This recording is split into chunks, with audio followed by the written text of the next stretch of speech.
Débora, tenho 26 anos e sou autista. Esse é o segundo vídeo da série O Autismo Não Visto. Hoje eu vou falar sobre as comorbidades, sobre outros transtornos e doenças que podem vir junto com o autismo. E eu vou me limitar a falar apenas daqueles que eu tenho, que eu sei como é, que pode ser no dia a dia. Lembrando que a minha proposta é realmente te contar como pode ser a realidade de um autista em específico, no caso eu, o autismo na Débora, o que pode ou não se adequar à sua realidade, ao seu autista, uma vez que cada autista é único, individual, precisa de receber atenção para as próprias necessidades dele. A primeira comorbidade é o toque, transtorno obsessivo compulsivo. Eu tenho várias nuances, vários tipos de toque. Um deles chama tricotilomania, que é uma compulsão e obsessão por arrancar pelos. Isso me atrapalha muito e às vezes chega a ser constrangedor, porque acontece de às vezes eu estar num lugar sozinha e eu tô ansiosa e eu começo a puxar assim, fica bem estranho, as pessoas ficam olhando, tipo, o que essa menina tá fazendo? Teve uma época que onde eu sentava ficava cabelo, porque eu ficava arrancando. E se eu não arranco aquele determinado fiozinho que tá me incomodando, eu fico muito ansiosa. Às vezes eu perco noite de sono porque eu não consigo arrancar aquele determinado pelo. Às vezes eu tenho que levantar, pegar pinça e tirar pra eu conseguir dormir. O segundo toque que eu tenho é esse sobre escovar dentes. Teve uma vez que eu contei e eu cheguei a escovar dente mais de 20 vezes durante um dia, porque eu acabo de comer e eu tenho a necessidade, a ansiedade de escovar os dentes. Eu só sei que eu sinto essa agonia. Às vezes acontece de eu entrar no banheiro para pegar alguma coisa, fazer qualquer outra coisa, e quando eu me vejo eu já tô escovando o dente. E não é apenas uma vez, às vezes 2, 3, e isso já me causou alguns problemas na gengiva, no esmalte do dente. E quando eu não posso escovar, eu tenho que pelo menos, sei lá, mascar um chiclete, porque eu fico realmente agoniada de saber que eu comi alguma coisa e eu não escovei os dentes.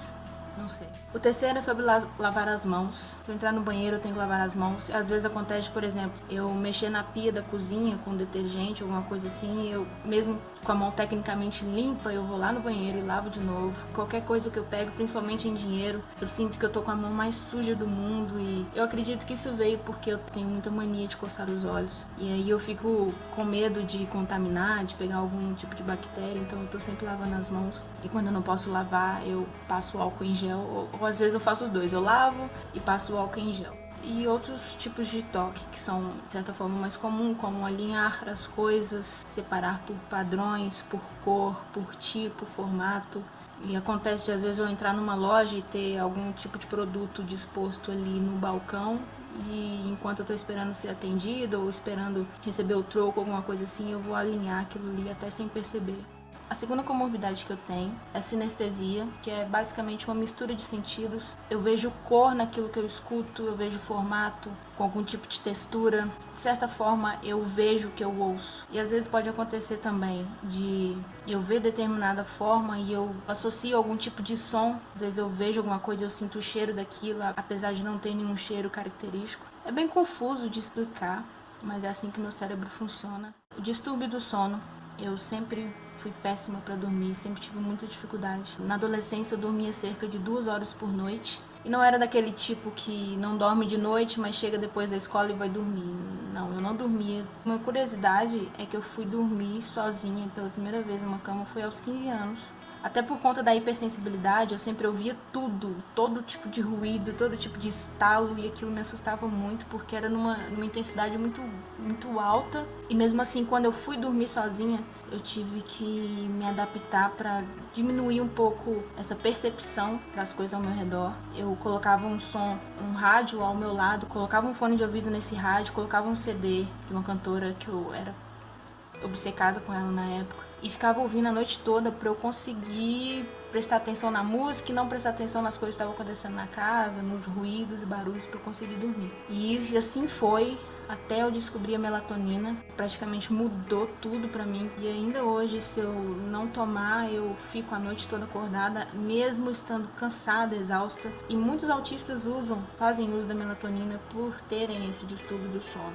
Comorbidade número 4 são os problemas digestivos. Eu sempre tive sensibilidade a determinados tipos de alimento. Tem algumas coisas que meu organismo realmente tem dificuldade de processar, coisas que me fazem mal se eu comer, que me causam enjoo, que pioram minha enxaqueca, que me causam desconforto abdominal. E há pouco tempo eu fui a uma nutricionista, já sabia da minha condição do autismo, e aí a gente percebeu que eu tinha sensibilidade ao glúten e à lactose.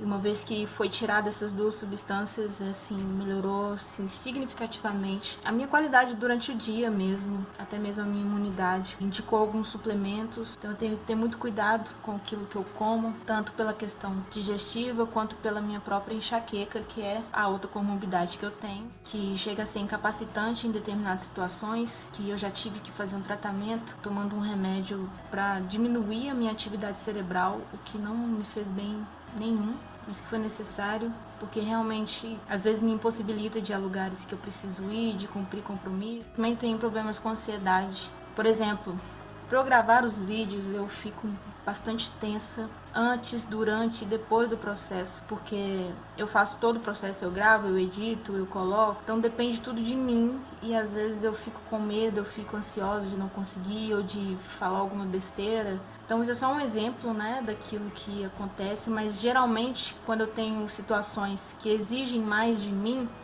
eu fico ansiosa antes, durante e depois.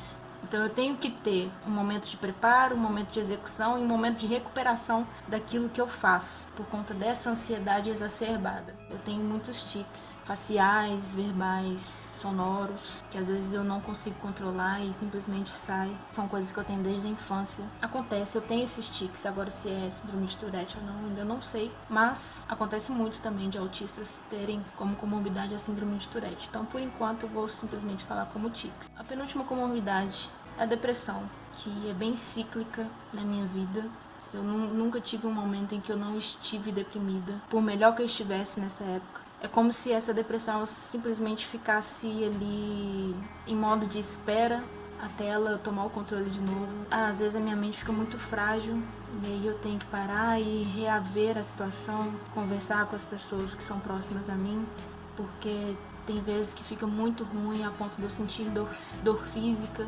Com todo o progresso que eu tive, ela chegou num ponto assim bem estável, mas ela continua ali e eu tenho sempre que tomar muito cuidado para que ela não tome realmente as rédeas da minha vida de novo. E por último, eu tenho uma certa agressividade, que não é com as outras pessoas, mas às vezes é comigo mesma, e eu tenho que canalizá-la, porque pode acontecer de eu acabar me machucando sem querer, quebrar alguma coisa. A arte marcial, no caso, me ajudou muito a canalizar essa agressividade. Ao contrário do que as pessoas acreditam, acham que quem luta, quem pratica algum tipo de arte marcial é agressivo, que tudo vai querer resolver na pancada, no soco, no chute. Pelo contrário, a arte marcial me deu disciplina para controlar e canalizar essa agressividade, assim, inerente a mim.